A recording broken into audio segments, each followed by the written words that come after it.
जय हिंद साथियों, आप सभी का स्वागत है जीएस बोस यूट्यूब चैनल में। यहाँ पर आरआरबी ग्रुप डी 2024 पॉलिटी की फर्स्ट क्लास है। इसमें सिलेक्टेड क्वेश्चन पढ़ाए जाएंगे जो कि प्रीवियस ईयर में भी पूछे गए हैं। इसी तरीके से डेली वीडियो अपलोड होती रहेंगी और बार बार जो परीक्षा में पूछे जाते हैं उन्हीं प्रश्नों का संग्रह है। तो चलिए क्लास को स्टार्ट करते हैं। तो इसमें पहला क्वेश्चन दिया गया है, राज्य पुनर्गठन आयोग के अध्यक्ष कौन थे? राज्य पुनर्गठन आयोग के अध्यक्ष कौन थे? तो सैयद फजल अली थे। तो इसका राइट आंसर जो हो जाएगा ऑप्शन नंबर सी हो जाएगा। चलिए अगले क्वेश्चन की बात करते हैं। इसमें क्वेश्चन नंबर 2 दिया गया है, भारत का राष्ट्रपति किसका एक अभिन्न भाग है? तो जो भारत का राष्ट्रपति है किसका एक अभिन्न भाग है? तो इसका right answer option number A हो जाएगा, संसद का। तो चलिए अगला क्वेश्चन देखते हैं। यह मोस्ट इंपॉर्टेंट क्वेश्चन है, अटॉर्नी जनरल की नियुक्ति कौन करता है? जो भारत के अटॉर्नी जनरल होते हैं उनकी नियुक्ति कौन करता है?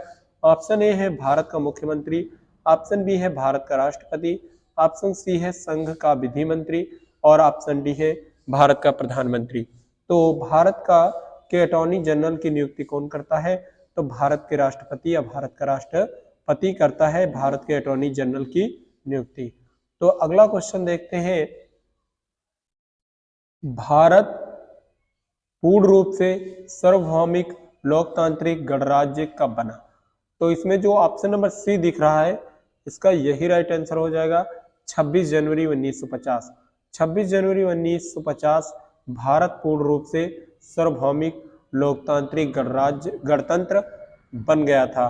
चलिए अगले क्वेश्चन की बात करते हैं।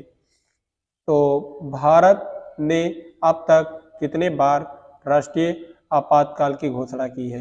यानी कि भारत में अब तक भारत के राष्ट्रपति द्वारा राष्ट्रीय आपातकाल की घोषणा की जाती है और अब तक कितनी बार घोषणा की गई है? तो इसमें जो राइट आंसर बनेगा ऑप्शन नंबर सी बन जाएगा, 3 बार।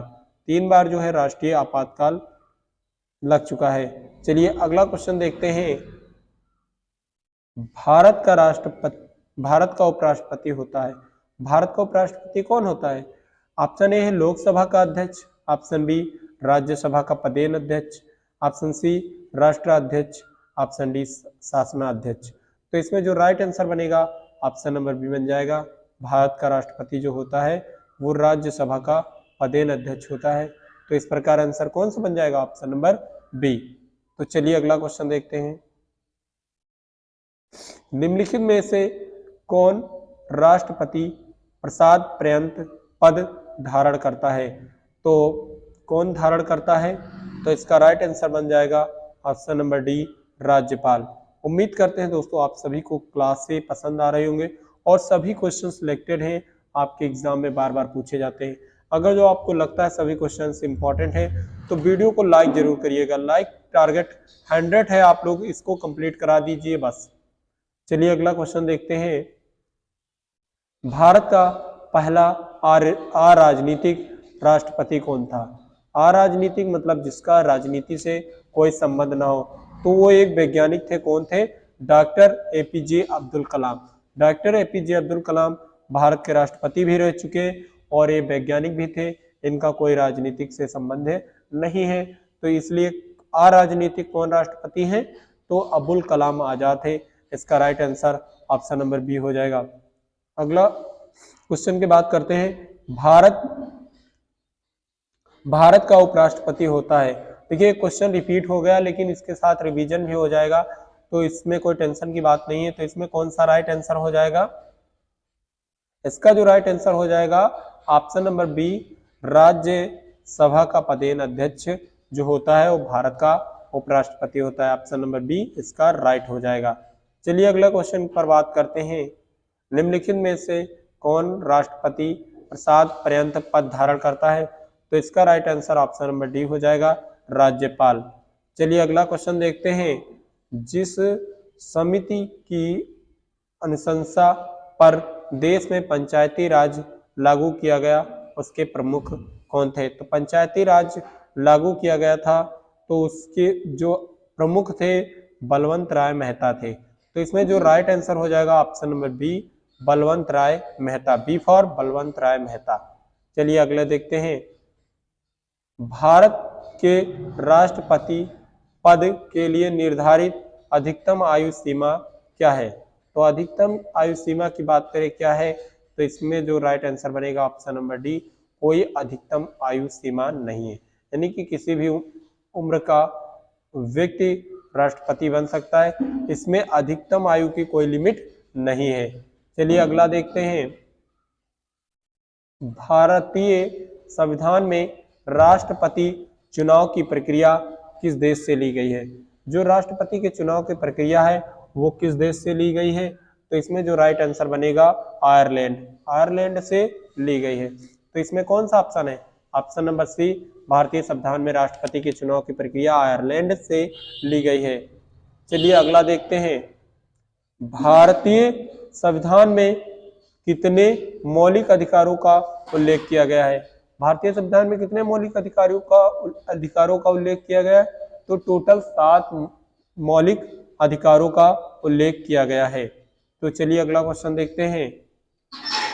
चलिए अगला सिलेक्टेड क्वेश्चन देखते हैं। यदि पंचायती राज भंग होती है तो किस अवधि के अंदर निर्वाचन होगा?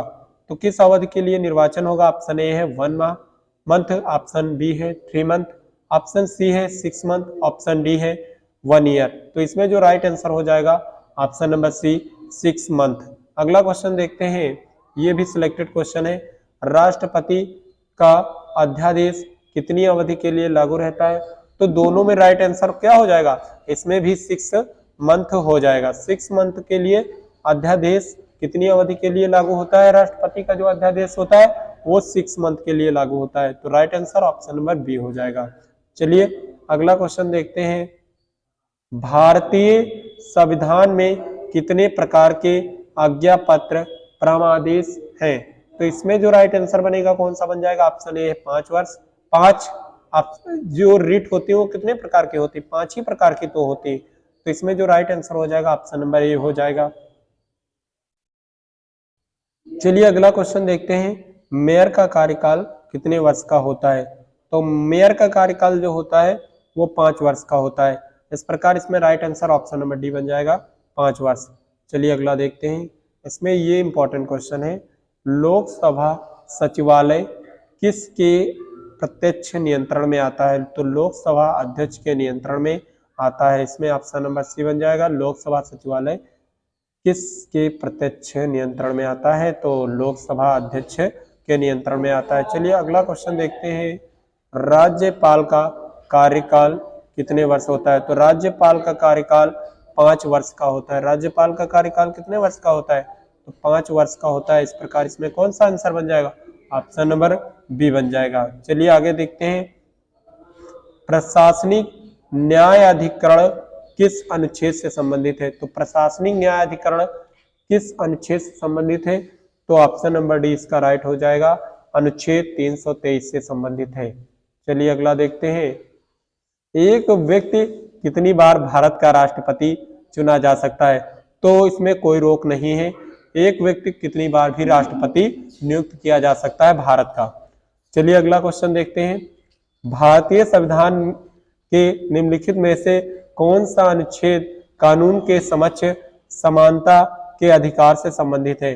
तो इसमें जो राइट आंसर बन जाएगा आर्टिकल 14, ऑप्शन नंबर बी, अनुच्छेद 14 जो है भारतीय संविधान में कानून के समक्ष समानता के अधिकार से संबंधित है। चलिए अगला क्वेश्चन देखते हैं। जापान की संसद को किस नाम से जाना जाता है? तो जापान की संसद को किस नाम से जाना जाता है? तो डाइट के नाम से जाना जाता है। इसमें ऑप्शन नंबर ए इसका करेक्ट आंसर हो जाएगा। तो उम्मीद करते हैं आप सभी को क्लास में सभी क्वेश्चन अच्छी तरीके से समझ में आ रहे होंगे। अगर जो क्वेश्चन समझ में आ रहे हैं तो वीडियो को लाइक जरूर करिए और चैनल को सब्सक्राइब जरूर करना और ज़्यादा से ज़्यादा दोस्तों के साथ शेयर करें। चलिए क्लास का अंत यहीं से करते हैं। धन्यवाद।